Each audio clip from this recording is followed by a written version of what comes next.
People have wanted to take over the world for centuries. You could probably trace the idea of a world government back to the Garden of Eden, if you had the time and the energy.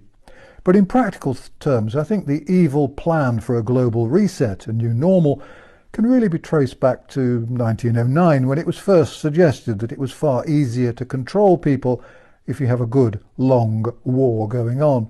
This was long before George Orwell, of course. We can then jump to 1932, when people at Columbia University had the idea of introducing energy as a new currency. They came up with the word technocracy, and the idea that the world would be a much better place if it were run by scientists. The technocrats wanted to abolish private property and change education so that it merely prepared students for the work that had been selected for them by people who knew better. This nonsense gave Aldous Huxley the idea for his novel Brave New World.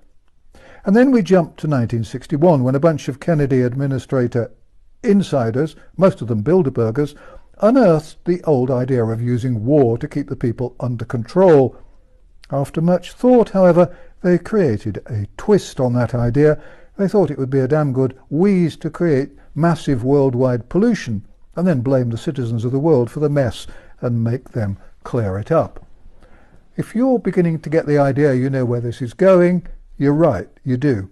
The next things that happened were the formation of the Club of Rome in 1968 and the formation of the World Economic Forum in 1971, though it wasn't called that then. The Club of Rome was formed by a mixture of United Nations administrators and rich businessmen. The World Economic Forum, who hold that silly beano in Davos every year. In 1976, there was another move towards what we now know as Agenda 21. The United Nations decided to take control of the world's land and to control the world's population. The plan, created by a bunch of unelected interfering bozos, was to put the rights of the community over the rights of the individual. This used to be called communism, but they dreamt up the name communitarianism, which is as much fun to spell as it is to say. Things moved quickly after that. In 1980, they invented the idea of sustainable development, two words that ought to strike terror into the hearts of anyone who cares about people, the world, integrity, respect, and the environment. And in 1983, they set up a commission to prepare us all for a new world order. For the best part of a decade, they were still all fumbling around like teenage boys at a dance. And then in 1991, the Club of Rome, which you'll remember if you've been paying attention, decided that they needed to find a new way to motivate and distract the masses. They dug around and with a total lack of imagination came up with global warming. Now, global warming had been toyed with as a threat since the 19th century, but every time anyone had suggested that the planet was getting hotter, it quickly became apparent that the idea was a load of rubbish, because it wasn't. The Club of Rome put a twist on this old bit of nonsense. They said it was all our fault because we'd caused the global warming, which in fact wasn't there any more than it had been in Queen Victoria's day. And then in 1992, the United Nations held a conference in Brazil, and Agenda 21 was born.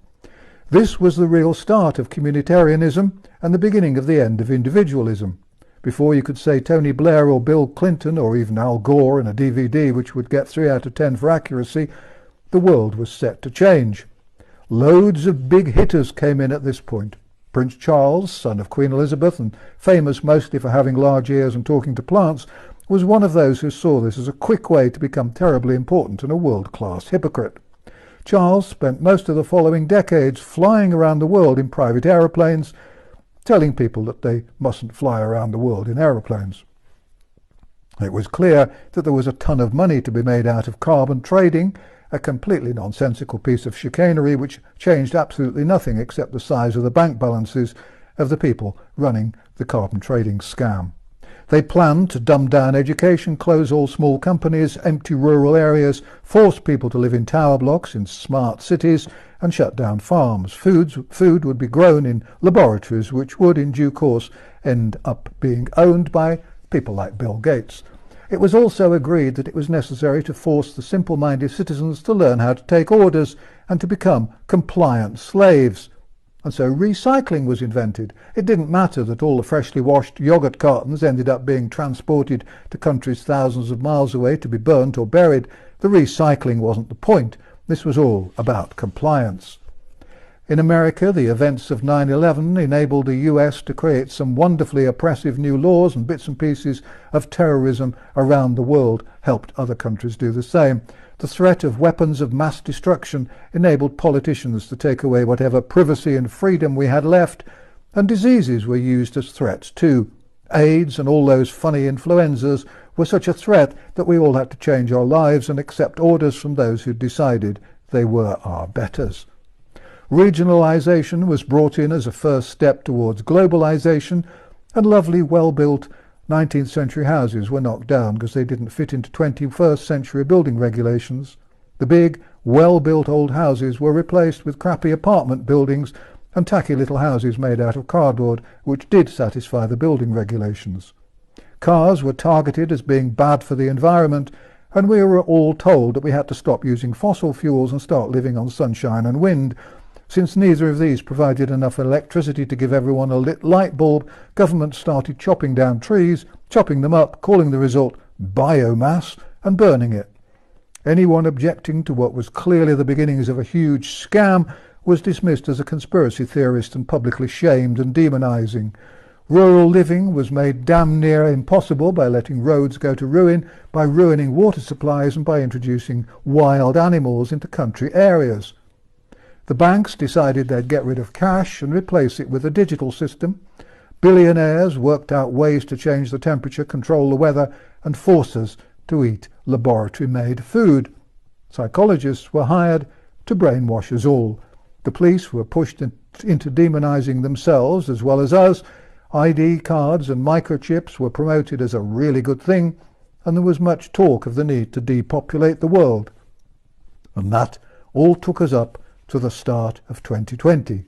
But they still needed something else with which to control us. They needed something they could use to terrify us and force us to do as we were told.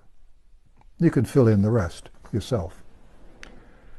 Thanks for watching An Old Man in a Chair, and thanks for all your support. Although it may feel like it at times, please remember that you're not alone. More and more people are waking up. If we're going to win this war, then we have to fight hard with passion and determination. Distrust the government, avoid mass media, and fight the lies. Thank you for watching An Old Man in a Chair.